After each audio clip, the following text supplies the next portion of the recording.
Hello coders, and welcome to How to Fix. In today's video, we'll be focusing on a new bug that you might find challenging to solve. So without further ado, let's dive into today's bug.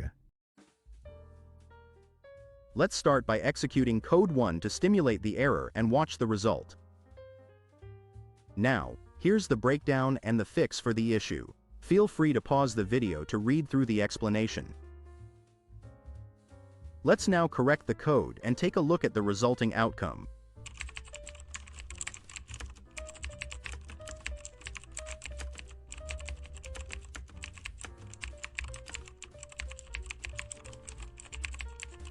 And presto, the code works perfectly and our output is just what we anticipated. The bug is no more. That concludes today's video. If you found this tutorial useful, be sure to give us a thumbs up and subscribe to our channel for more troubleshooting videos. Remember, stay inquisitive, keep learning, and happy debugging, folks.